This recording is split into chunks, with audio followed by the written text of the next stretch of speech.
Good morning, everybody. Good morning, everybody. I must say good morning from everywhere. If not, this book chat will not start.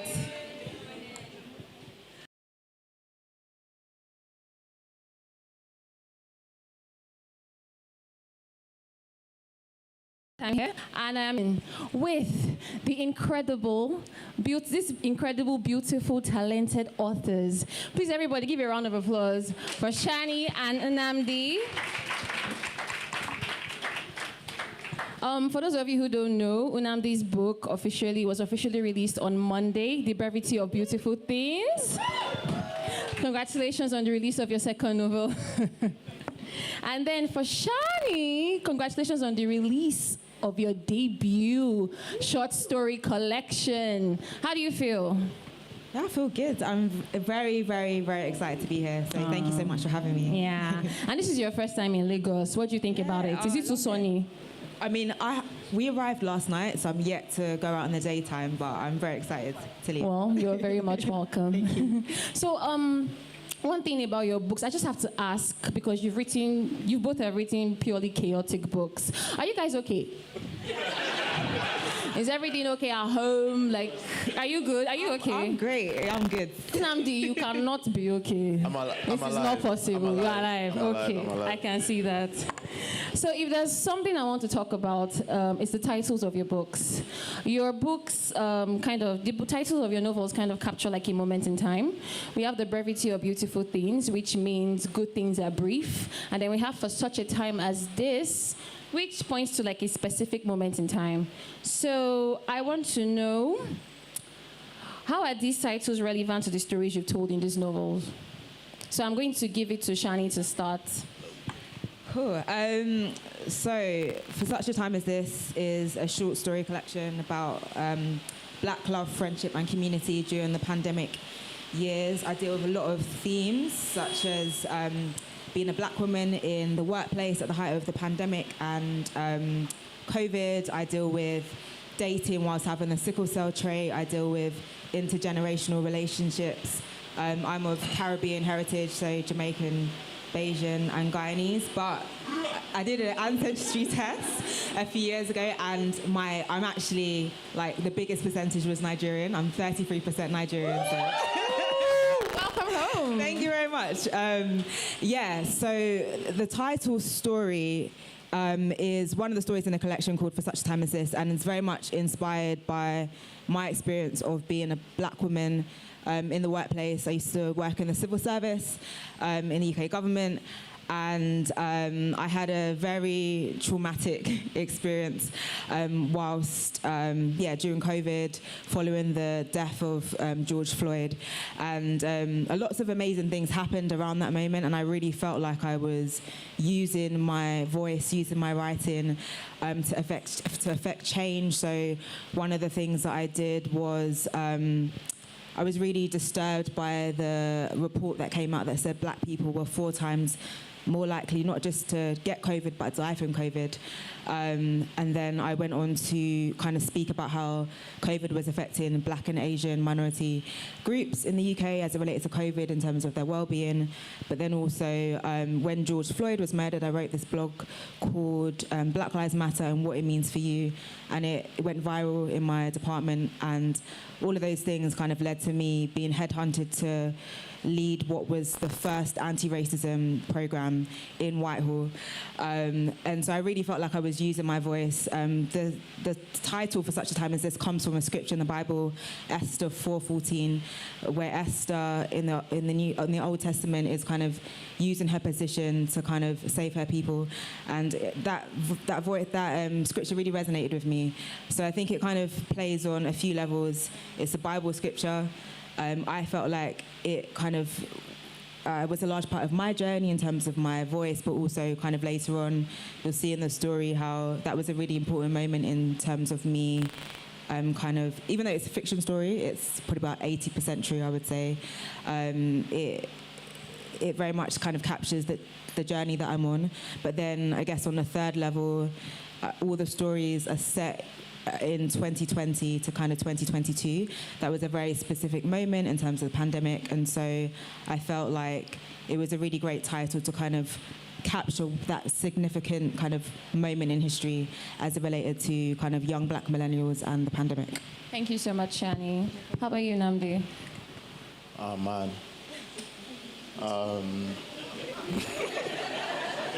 That was a very lovely response. I'm like... What do you have to say? Nothing.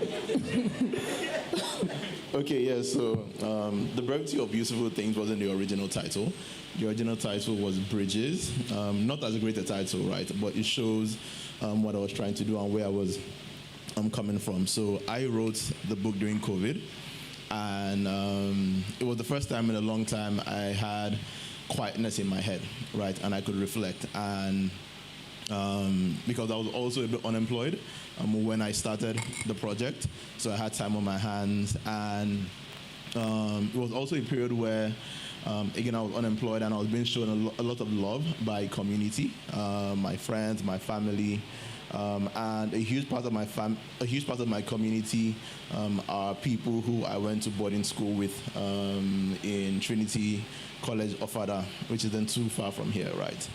And this was, at the time, I was about 10 years thereabout, maybe after boarding school.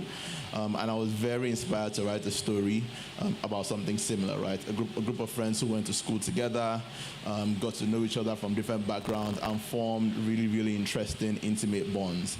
And a huge chunk of the story is set 10 years after boarding school, and it navigates and explores the way their relationships have evolved over time, right? And the title itself pretty much captures the actual essence of it, right? Where we have this really, really brief moments in our lives where people come for a spell or for a time, and there's beauty in it, and it lingers for a period, but is often not permanent, right? And it's not necessarily something we have to grieve or mourn. It's just appreciating that this beautiful thing happened for a moment and honoring it. And I think for me, the coming into this project, it was honoring all the little friendships and little communities that I had and I treasured. That was so lovely. You see? I tried. Are you still in touch with your friends from Trinity? A decent chunk of them. Oh, that's nice. That's good. Okay, so The Brevity of Beautiful Things and For Such a Time as This are collections of interconnected stories, which each chapter focusing on a character. So I want to know why you decided to choose this narrative structure. Did you somehow think it was going to enhance the overall reading experience? So I'm going to start with you, Shani. Yeah, it's a really interesting question. So I think I've always loved writing, but my journey kind of started about 5 years ago, where I met the author Bernardine Evaristo, who won the Booker Prize in 2019. She was the first black woman to win it. She's also of Nigerian heritage as well. And I heard her speak in my local library in Woolwich, which is in southeast London. And I was really inspired by what she had to say, and it reminded me how much I loved writing, but I didn't really have the time to kind of explore that side of me because I did a master's degree in African Studies at Oxford, and it was really intense. And so, yeah, meeting her was a real kind of moment in my journey. And she kind of gave me a lot of advice about how to kind of hone my craft. And one of the things she said was that writing short stories is a really great way to develop writing longer forms, such as a novel. And so as a result of that, I did a short stories course. And so I think that form was in my mind. And so I'd written a number of short stories. The first story in this collection that I wrote is called Love in Crisis, which was very much inspired by mine and my friends' experiences of being on Hinge, which some of you may be familiar with. It is a dating app. People have lots of varied experiences. It's not really for me. But yeah, so that was the first story I wrote. And then from there, I really want to look at how black millennials in Britain are navigating love and relationships during the pandemic. And then as I just had various other experiences, the scope increased to not just romantic love, but kind of platonic love, friendship, community. But I think short stories was always in my mind, and I had this vision of wanting to write an interconnected short story collection. Yeah. Thank you, Shani. Nnamdi, your turn. I think for me, it was a very selfish decision. Like, it had less to do with what I thought would work for the story and more to do with what I thought would work for me. So I got into writing with short stories. Again, when I was in school, I think SS1, I discovered short story collections in the school library, and I just go during free periods to read, and at some point to write as well, right? So this was me just like writing short stories in notebooks, sharing it with my friends, and over time, right, I developed my craft through short stories. And I think after the first experience of trying to write a novel and just realizing how tedious that structure is, I struggled with replicating it. So after the first book, I think I was considering what to do next, and it was just very hard to replicate that. So I decided to go back to my default, right, which is short stories. So I think I did 1 short story and 2 short stories, and then I thought to myself, this could be an entire ecosystem of lives as opposed to making it independent. How could we make it more interesting? How could we weave the characters together? And I think it just grew from there naturally. Thank you. Okay, so I have a quick follow-up question. You, Shani, in your book, you jump between different narrative perspectives. There's second person, there's first person, there's the omniscient. So I just want to know, did you encounter any challenge? How challenging was it jumping between these different narrative viewpoints? Yeah, so as you said, I've got a number of stories that are written in different perspectives. So I think, yeah, the first person is when you use I, second person is you, third person he, she, and I think I probably most naturally write in the first person. But a few years ago, I read a book by an author called Caleb Azuma Nelson, who many of you will be familiar with, and Open Water is written in the second person. And I'd never read a book before that was written in that way, and I loved it. And it was through that story, actually, or as a result of that story, that I wrote the main story in the collection, For Such a Time as This, in the second person. I mentioned that it's a very kind of inspired by a really personal experience I went through, and I felt writing it in the second person was a good way to kind of disconnect from what had happened to me, but also it was a real act of like therapy. But I think as a reader, reading it in the second person, it's quite a powerful experience because you feel like the experience has happened to you. And so I think as a result of reading Open Water, I really love the second person. I think I probably most naturally write in it now, and a number of my stories are written in the second person. So yeah, that just kind of speaks to the power of reading and authors being experimental. And yeah, Caleb is lit, so big up Caleb. Thank you, Caleb. All right, Nnamdi, so you only use the first person narrative point of view in all your stories. Why did you think this worked best for the Brevity of Beautiful Things? I think it was, I was trying to play on perspective. A huge part of relationships and communication is communication and miscommunication is people seeing the same thing from different angles, right? It's like the parable of the elephant that a lot of us were told growing up about the blind men feeling different parts of the elephant, right? I think a lot of the events that happen in the story is different people sharing the same moments and experiencing the same things, but living with different perspectives. It's affecting them differently, and even as far as having different recollections of it 10 years later, right? So for me, being able to channel certain stories from each character's perspective allowed me to play on all of that, right? Play on memory, play on the way people are affected by things. Especially, I think very recently in my own life is something that I have seen as well, where you're in a friendship dynamic and something happens and one person's experience and recollection of it is very, very different, right? It affects the way people feel, and it affects the way the entire dynamic morphs, right? So for me, that was something that was very interesting to explore. Yeah, I think I understand what you're saying, because some things that I thought Julius did, when I read Julius's perspective, I was like, oh, okay. Yeah. So yeah, speaking of Julius, I want to explore the idea of friendships in both your books. So Shani, your characters are very tight. they have a group chat safe, and they help each other through like tough times. But Nnamdi, your own characters, they are pretty messy. Is that they are sleeping with each other, or they are going around breaking somebody's heart? So I just want to know, what does friendship mean to you, most especially in the modern era? What does friendship mean to you? I'm going to ask you first, Nnamdi. So you're asking me what friendship means to me? Yeah, you can give examples from your life or from your book. A very interesting question.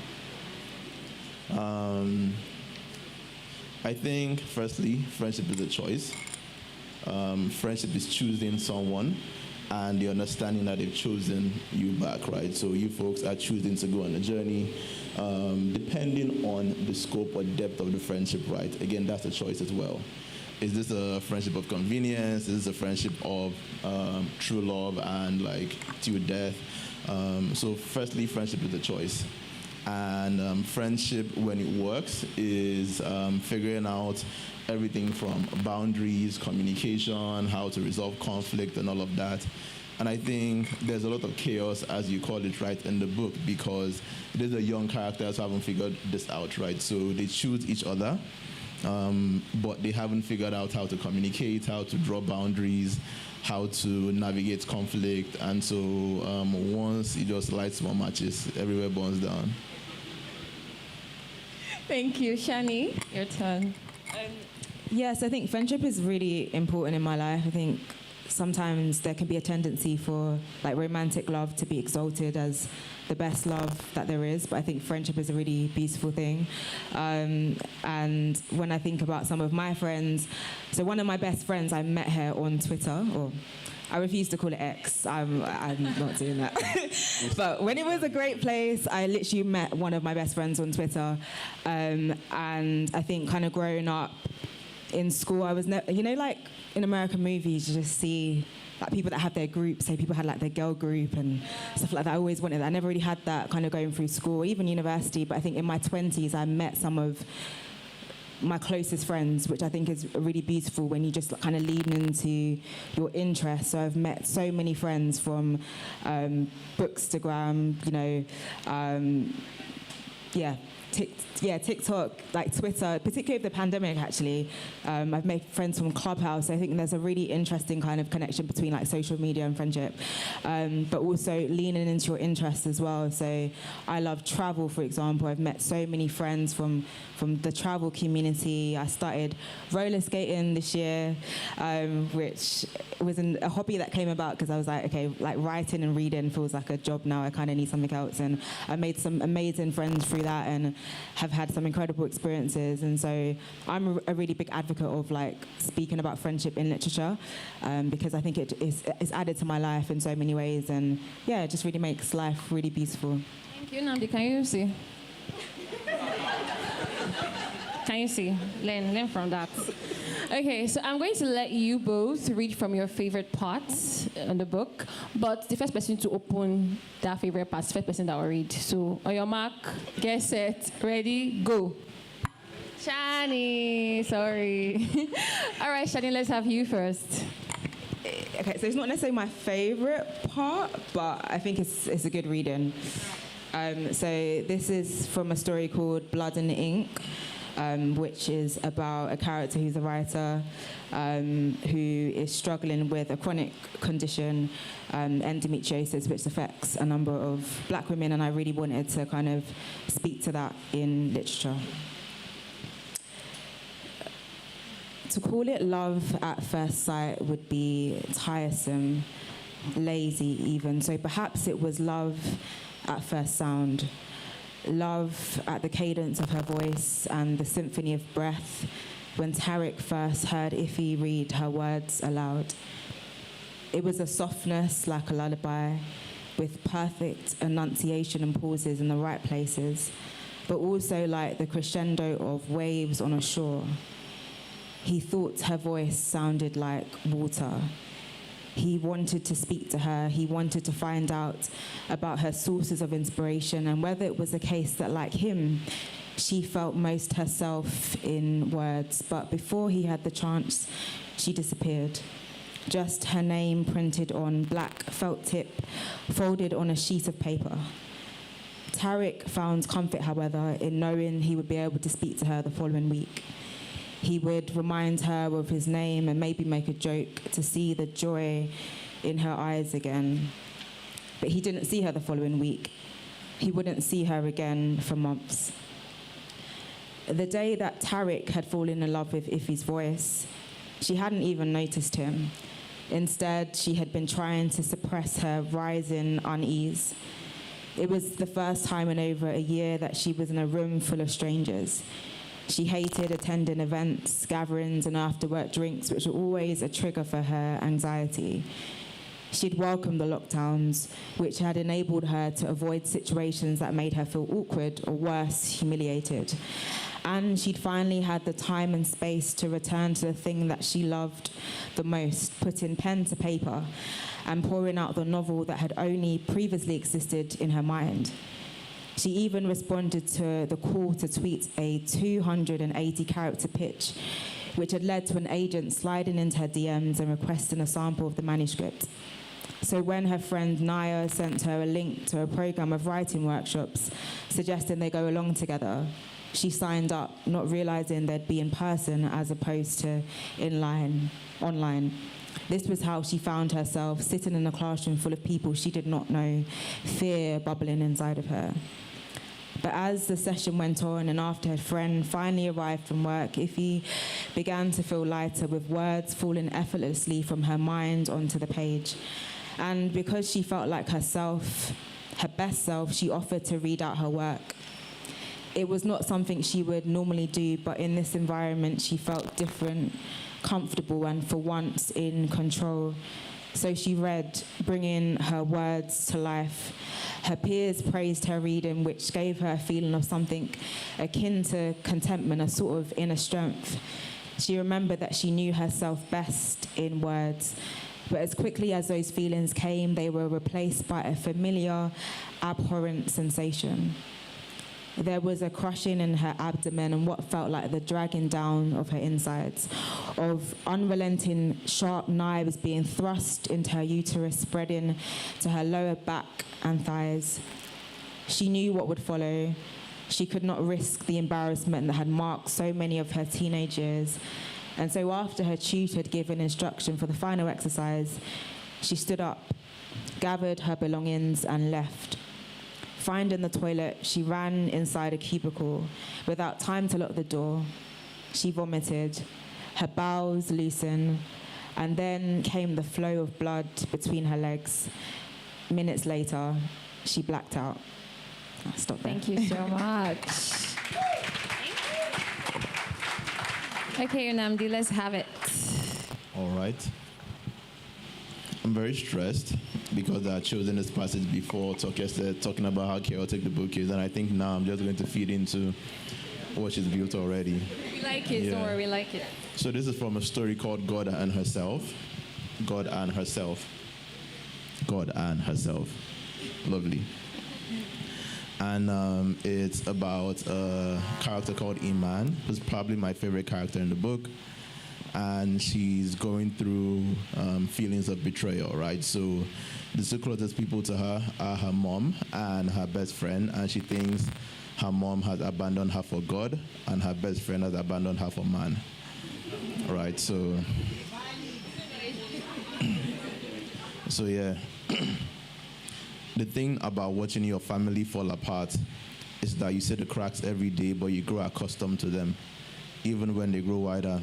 With my dad, the crack was the friendly neighbor who lived alone in the flat above us, who always asked him how his day was when she strode past him while he read the dailies by the veranda, who would bring biscuits and soft drinks for me anytime she wanted to sit with my dad, to keep him company when my mom was at church, who teased my dad's Hausa accent and poked her finger into his beard until he tossed his paper away and playfully chased after her, who encouraged him to follow her upstairs so she could show him her collection of books and music records.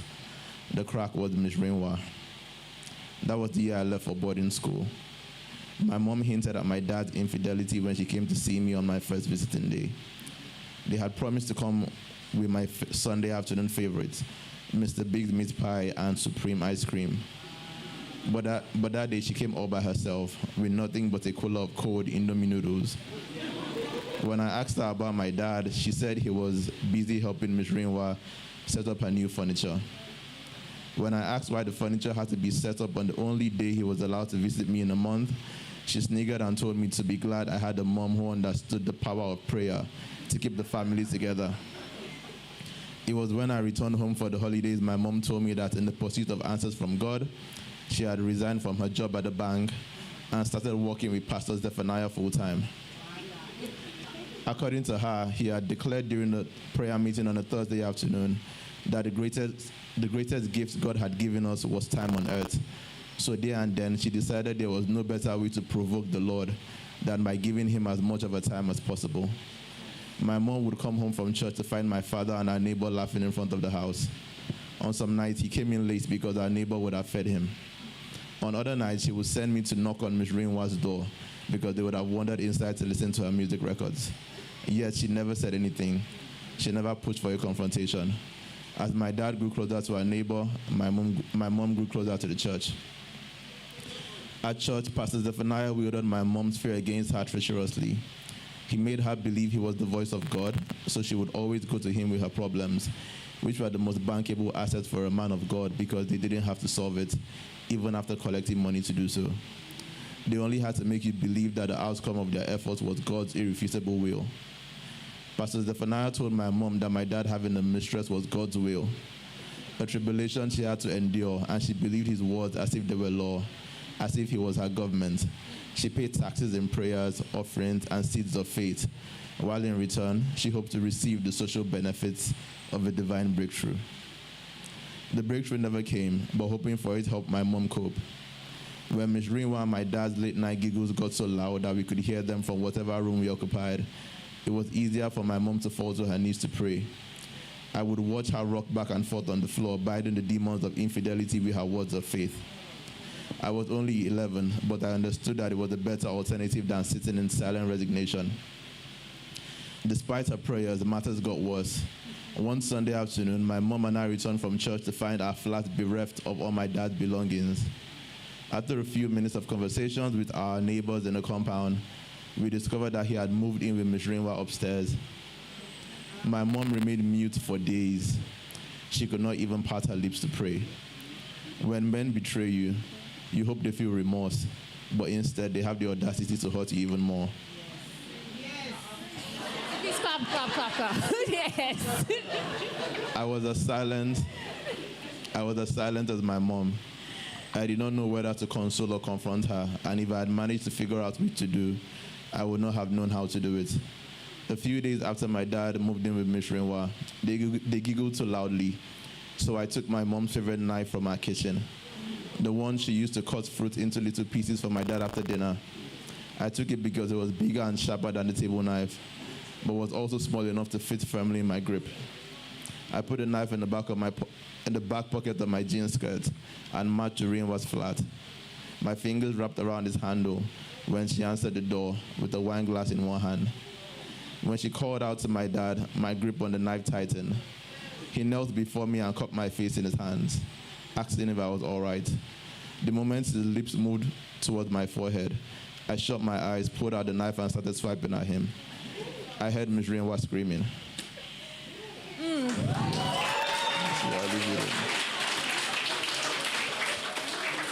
It's not as bad as she made it look, right? I just want you to know that this is not the worst thing that happened in this book. Just so you know. Thank you so much for both reading. Thank you. So I think I just want to dive into relationships right now. So you both offer like very diverse perspectives on love and relationships. Nnamdi, you challenge notions of monogamy, and Shani, you talk about the complexity of unrequited love and love itself. So this question is for the oldies in the house.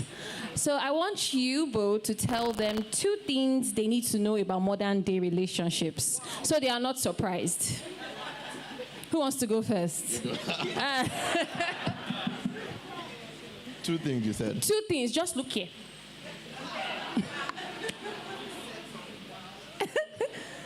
2 things they need to know about modern day relationships.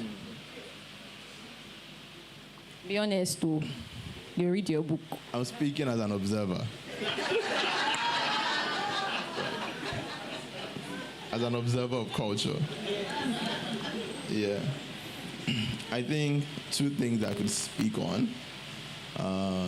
It's largely one thing, but flowing in two different directions, right? I think modern day relationships are significantly more fluid. Fluid, naturally, in the sense of who people choose to love openly. I think, for context, I'm not even going back to you folks' days, right? But 10, 15 years ago when I was in boarding school, like, you have friends who will be like, this person is a bit sus, this person is iffy, right? And no one will ever say anything, and no one will ever address it. 15 years later, people know and talk about it, and people love publicly about it, right? So people aren't necessarily as, people don't necessarily have to be as close off regarding queer relationships and same-sex relationships. We have a growing scene and culture and space for it in Lagos, especially. So there's that, I think, is significantly more normalized and accepted, and that's growing.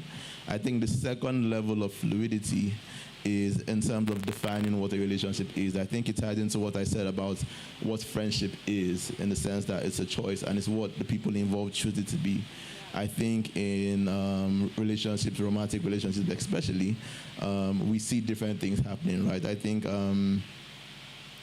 I got married about a year ago, and there's some things that I would be doing or I'd say, and I'd see my mom like raise an eyebrow, and then she'll shake it off, right? Because she's like, conventionally, like, this isn't what married people should be doing, right? However, she also appreciates the fact that we have the boldness to define what marriage is for ourselves, and also make our own choices, right? And I think that's something that is also more common. I see it in a lot of my own friends' relationships as well. We are seeing more and more like unconventional choices in how people want to shape their relationships, shape community and all of that, and I think that's a beautiful thing. Thank you, Nnamdi. Thank you. Okay, Shani, here's your chance to, It is. Yeah. That's such a difficult question. I mean, I guess I can speak about from a slightly different angle. So I kind of mentioned one of the stories is about a couple who have the sickle cell trait, and they both meet on Hinge, the dating app. And I speak about Hinge quite a lot in the collection. But I guess one thing I've learned over the past few years is that you can meet anybody anywhere. I've got so many friends who have met their partners on dating apps, but also just social media more generally. So Instagram, TikTok, Clubhouse. And so I think it's really important to like be outside, like digitally, and kind of open yourself up to different experiences, but also just leaning into the things that interest you. So my first story, there's a character who's on the train in London and on her way into work, and she sees a guy reading her favorite book, which is Homegoing, which is one of my favorite books. And so that situation didn't happen, but I would absolutely love for that to happen to me. Yeah. So I guess the advice I would give is just like being open, and that's kind of not just physically, but digitally as well. Thank you so much. Have we all learned something? Thank you. Okay. So Shani, I want you to think about Naya, and Nnamdi, I want you to think about Kamara. In your books, what will you say are these characters' greatest struggles? Just tell us a little bit about them. So who's going to? Nnamdi, go first. Oh man, you always ask me the hard questions first. Kamara is an interesting character. That's the first character I chose to write, right? So thinking about the book and everything, he was the first character that came to me. Thinking about his struggles in the book, I think he's also called to it because I think he's probably the only person who has a very close relationship and deep history with every other character in the book, right? I think for the most part, his biggest challenge is grief, right? He seems to be grieving a lot of relationships, not necessarily because people aren't dear anymore in some cases, but just because the relationships are not where he expects it to be, right? So there is the love interest who was his first love. They were each other's first love in school. And it started as a best friendship that grew into a romantic relationship. And it also evolved into, at least for him, right? So it was just a young boy in secondary school. And just there seeing women. Like, so for him, it was that, right? He was exploring sexuality and started bouncing around everywhere, right? And this 10 years later, and he's constantly imagining about how things would have been different if he had approached the relationship differently, right? There's also him feeling grief with his relationship with one of his close male friends, right, who he feels hasn't evolved in the same direction he has. So he feels his friend is a lot more irresponsible and a lot more, I'd say, callous, right? And he wishes his friend was a better person and a more dignified person, but he also he doesn't feel comfortable with leaving his friend behind. So he's pulling along a relationship with someone he doesn't agree with, he doesn't share the same values with, but for the sake of history and nostalgia, right? And that's something he's aware of, and he's actively grieving as well, right? So in many ways, he's unsatisfied with his friendships and his relationships, but he's still trying to put in the work to make it happen. Thank you so much. Shani? So Naya, I would say, is the main character in the collection. She kind of brings all of the... So Naya has a group of friends from school, from university, from sixth form, from work. And she's a kind of like the glue in her friendship. I used to have a book club called the Naya Network, which is a book club for black women, and the spelling is slightly different, but I kind of really wanted to memorialize that part in my life. And I guess Naya is like a fictionalized version or an extension of me in that I have lots of different friends from different areas of my life, and just through like reading or work have kind of brought different groups of people together. And so I think one of the challenges that comes with that is trying to be lots of different things to different people. And I guess Naya's struggle in particular, which I kind of hint at with her relationship with a character called Shana, is friends not being what you need them to be at times because they're going through their challenges. And I think that's definitely something I've experienced with friends as you've got older, like just navigating lots of different things and adulting and like trying to look after yourself, like progressing in work. How do you also be a good friend in the midst of hard times? So I think that's probably one of her biggest challenges. And then I guess in terms of the main story for such a time as this, being a black woman in a corporate environment, dealing with racism, dealing with microaggressions, but then I also really show like the support of her community. So you mentioned group chats before. So she has this iMessage group chat with two of her closest friends from work who she actually met in her first week in the bathroom. And so that is a real kind of safe space for her in the midst of a really traumatic experience, which kind of takes a toll on her mental health and her well-being. But I think one of the things I really wanted to show for the collection is like the power of friendship, the power of community in really trying times.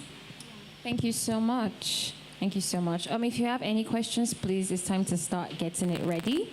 So moving on to my next question. In your novels, you both explore diverse cultural landscapes. So in Nnamdi, we go to Ofada, we go to Lagos, we go to Spain. Shani, we go to Ghana, Jamaica, London. You're just taking us everywhere around the world. So is there a special ingredient a writer needs to have to explore different settings in his book at the same time? I'll start with you, Shani. Yes, I think it's funny because I have a lot of writer friends who plan I don't really plan. I just kind of, I guess, write from a place of inspiration. So a lot of my stories are set in Southeast London, in Woolwich, which is where I'm from. And I guess the thinking behind that was I'm a big reader, and I haven't ever read a book or a fiction book that makes reference to where I'm from. And so I really wanted to kind of bring that to the literature. In terms of Black British contemporary literature, there are references to kind of Brixton and Peckham, but I'd never seen like Woolwich mentioned on a page. And so in my one of my stories, a character is on the DLR, which is a train in London. I've got a story that's set in a supermarket in Tesco in Woolwich. And so I really wanted to kind of bring that kind of localized extension of me to the page. But in terms of the kind of global element, I studied for 6 months in Ghana as part of my undergrad degree 10 years ago. So I studied international development and politics, and that had like a really big impact on me. And I do love Ghana. Obviously, I want to love Nigeria to the same extent, but I love Ghana. And so I really wanted to kind of write a story that was set in Ghana, but also that paid homage to lots of people of my generation going to Ghana, going to Nigeria in December. And then I guess in terms of the Jamaica reference, I didn't set out to write a story in Jamaica, but a few years ago, my granddad was diagnosed with cancer, and I went to visit him, and I got inspiration for a story, and I wrote it in like 3 days, sat on his veranda. So I think often when I'm in the sun, I write my best stories. So if anyone wants to kind of sponsor me to go on a like 6-month writing retreat to Nigeria, to Ghana, to Jamaica, accepting donations. But I didn't set out to write those stories. It just kind of came from a really authentic place of me being my authentic self. Thank you so much, Nnamdi. Yeah, I think for me, the setting and the location is very important for me in the story. I think for me it's as important as a character, right, or a plot event. The same way with characters, I set out saying I want to capture this emotion or this dilemma with this character. I think with places, I think I set out wanting to honor places I enjoy. So a lot of the places I use in the book are places I've spent time and I made good memories and I enjoyed, down to the most minute location, right? I think there's a club scene, and I wrote that club scene in the club. Like literally, like the music is loud, but just give me 5 minutes. Let me write down some ideas. Your own is in the sun. Your own is in the club.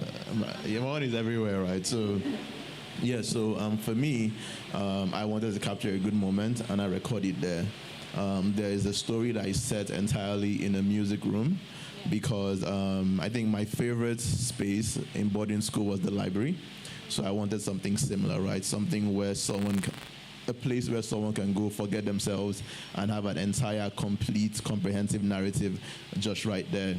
So that's where I explored Lagos as well. There were a couple of beach scenes, because I've had a lot of good times and good memories with my friends by the beach, right? So I think for me, it's just wanting to honor places that I've had good memories and I've spent time. Thank you so much. So I have a very interesting question right now. So I want you both to imagine that your books have been optioned and they are becoming a movie blockbuster. So I want you to pick 2 characters and tell us who you would like to play them and why. You can pick anybody from here too if you want. Nobody wants to answer. Okay. Nnamdi. Let's sit with it now. Let's sit with it for a while. Let me see.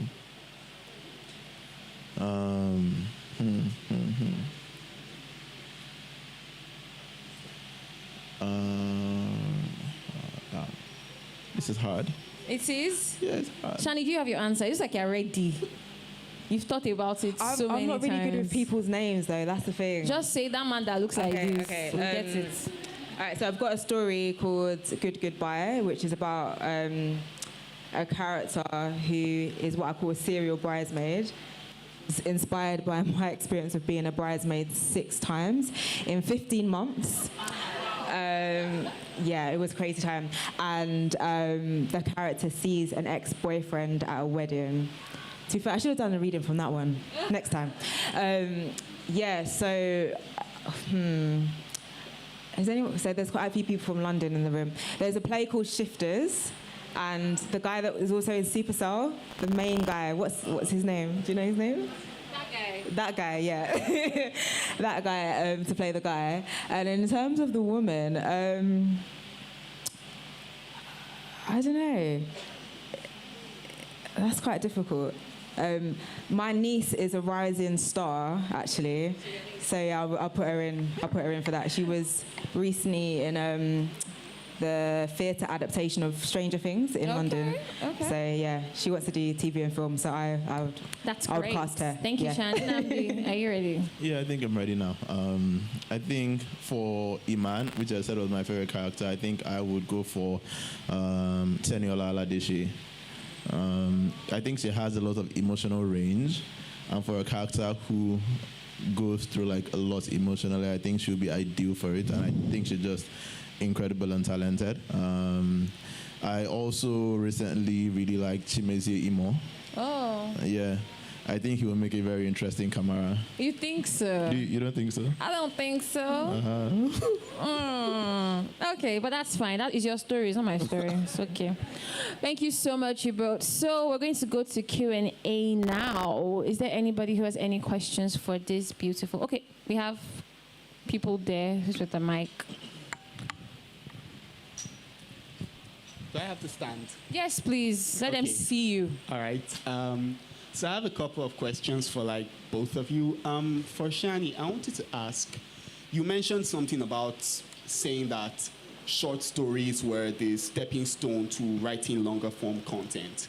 So for someone whose experience is the opposite, me, how would you say you transition from being used to writing longer form stories to then writing short stories? And then the other question I had was, do you ever feel like your stories might be too cultural or political for wider audiences, and do you try to sanitize them? Then for Nnamdi, I wanted to ask, your book explores a lot of childhood trauma. It's a big subject in it. So how will you say you take care to handle something that serious in your book? Thank you. Amazing questions, thank you. So in terms of the second question of is do I feel that my story is, I guess, too culturally specific? So I think I realize I write my best stories when I'm writing from a place of truth. And I think for me, I'm third generation Caribbean. My grandparents came from the Caribbean to London. I kind of operate a very, African diaspora community. So I've got friends from Nigeria, from Ghana, from, Southern Africa, from Eastern Africa. We're very much a melting pot. I think there is a very Black British culture, which is a really important part of my life and the lives of so many people. And I really wanted to kind of paint that picture. So there are a lot of nuances in the book, and even in terms of generationally as well. All of my characters are kind of in their late 20s. But having said that, the themes that I deal with are very universal. So I deal with love and loss, relationships of elders and mental health and, male mental health and friendship, which are all very universal themes. I think when I first set out to write the collection, the readership I had in mind was my friends. But I think having the book out in the world, it's been amazing because it's gone so, way beyond that. I remember there was an older white woman from Norwich who reached out to me and was like, I absolutely love your work. And she saw herself in it as well. So I think in that, even though it is very specific, it is also global. And I think I wasn't worried about it because I think in terms of the amount of books that are published by Black authors in comparison to non-Black authors, the numbers are crazy. So if you don't feel you're seen in my book, there are so many books you can read, but also there are authors that do the same thing. So Sally Rooney is very specific in the culture that she writes in terms of Dublin. I was doing the same thing. And I think, there's value in being specific and being authentic to yourself. The first question in relation to making the change from longer form to short form, I guess I can't really speak on that. I'm writing my book I'm trying to write my novel at the moment, and I'm struggling, and I keep procrastinating by writing like a part 2 to this book, which I'm really excited about. But I think the benefit that you have is that you've got the word count down, and you've been able to kind of develop, plot and character. It's the same tenets, it's just like a smaller word count. So yeah, maybe you might have some reflections on that. I don't know. Yeah. Hope that helps a little bit. Yeah. Okay, so my question was around childhood trauma and navigating that. I think the very simple things first, right? I think when you're exploring this type of stories, it's important to speak kindly and not to wallow in suffering for the... Hello? Okay, yeah. So it's important to speak kindly and not to wallow in suffering for the sake of it. If you are telling the story of a family member who went through something, you wouldn't show their nakedness outside. Right, so even when I'm telling this type of stories, I commit what is necessary for the story, and I try not to show a fictional character's nakedness outside, because I think it just makes for unkind reading, right? And I don't think anybody picks up a book for unkind reading. But in addition to that, I think I use childhood trauma as a starting point for growth, right? So it's not just there for the sake of. So I could give a few examples in the book. So Iman, who I spoke about, who had issues with her dad and her mom and her friend, towards the end of the story, she evolved and channels that into being a better and more active mother, right? So she wants to be someone who connects and builds a friendship, and she channels that into some level of evolution and growth. Kamara has a similar arc where he has grief from all of these friendships, but he also has a very tricky relationship with his dad, who is a very, very stereotypical, old-fashioned, traditional man, right? And for him, he channels that into being a more active and intimate friend, especially in adulthood, right? And he tries to fill that space in the lives of people around him, just being present, being understanding, and always being vulnerable and intimate, right? So for all of these characters, yes, there's childhood trauma, but it serves as a foundation for evolution of the character and as a foundation for growth. So that's the way I approach it. Thank you. Any other question? Okay. Hi, Nnamdi. My name is Janae, and I've read both your books. I wanted to ask, do you worry that people in your lives might see themselves in your work? And if they have, how do you handle it? Because you explore very heavy subjects.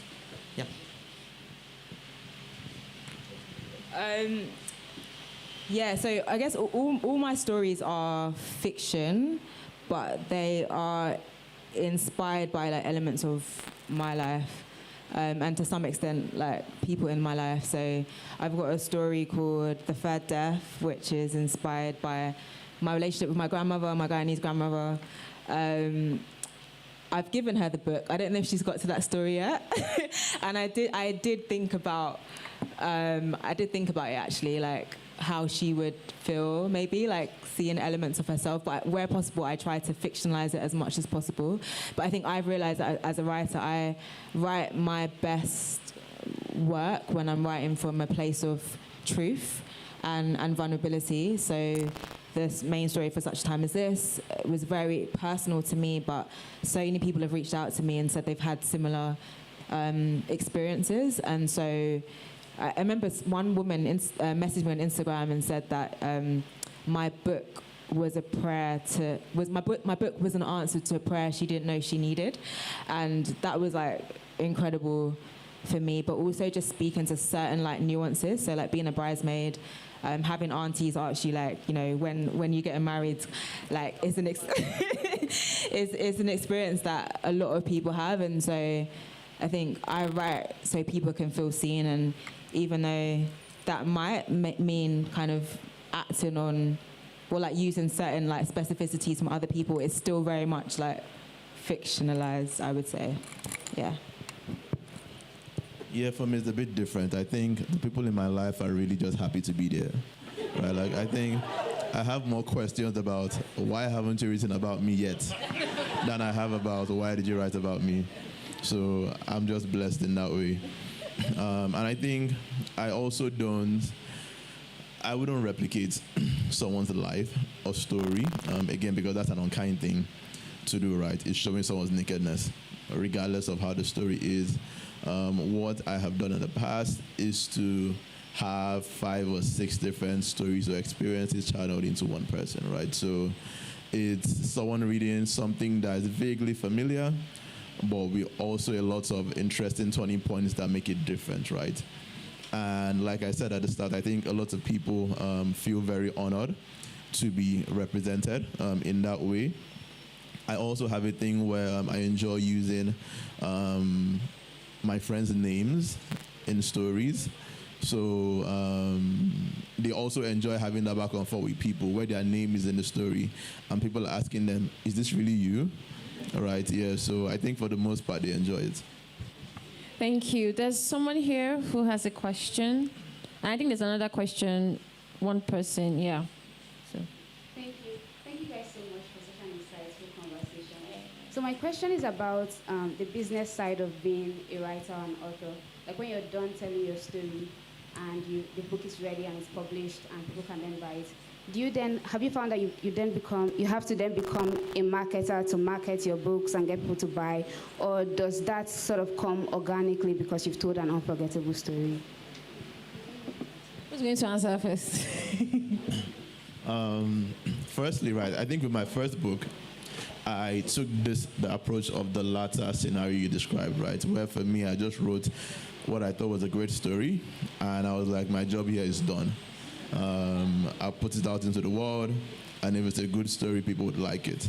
And while that's true, right, I think we'll be doing our stories a disservice if we don't promote it and give it as much spotlight as it deserves. I think you should think about it like a child or like a loved one, right? You want to see them shine. You want to see them become the best version of themselves as possible. And you should be ready to invest that effort. I think with hindsight, I think I did my first book a great disservice because of my approach to it. I think now I'm up for doing anything that's not a TikTok dance. Like, I will do it all, yeah. So that's it for me. Yeah, I guess similar to what you were saying, I think I have been active with my book promotion. I've really done a lot, but I think that was because the book deals with a lot of themes, and I really wanted to make sure that I was getting the book to the communities that were represented in the book. So I've done lots of book clubs with like black book clubs. I've done lots of events with kind of influencers. I made sure proofs got sent to kind of black book influencers as well. Sickle cell is mentioned in the books. I did a panel on sickle cell and dating. Black male mental health is like a really big theme in the book as well. So I did a panel with like a black men's group. Faith and like Christianity in particular, and kind of navigating that is a big theme. And so I'm kind of going to be doing like a church tour like next year. So I've been very active. And a lot of that has been me. And I mean, I have a really great like publicist, but I think I'm a very creative thinker as well. So I was looking at opportunities where I thought the book could work really well. Black History Month in October, I was really booked and busy, and I got paid for everything I did, which is amazing. So I think it just shows that it kind of pays off, but it's not easy because you're literally like doing everything by yourself. But I think, like you said, you have to give the book the best chance to do well because you put all of that work into it. Yeah. And just to add to that, I think like Shani would also agree, that's the best part of the experience. I think the book gives you an opportunity to meet interesting people, have new experiences, travel to different places, whether digitally or like physically, right? I think that's probably the best part of it, right? I think writing the book is hard and it's tedious, but this is the fun part, like being on this stage, speaking to children who read your book and have questions, whatever venue it is. I think that's the real fun part of it. Thank you so much. Just one last question, and then this. Okay. Hi, I'm Elizabeth. This question is for Shani. Reading the book, it felt quite personal, and now hearing that the book is personal, that just validates me, because I was like, this connection. Anyways, my question is that some of your characters turn to some Bible verses for comfort. Do you personally have any Bible verses you turn to just calm yourself during hard times? That's the question. That is such a... put me on the spot, oh my gosh. Bible verses. So I think, it's proper basic, but I think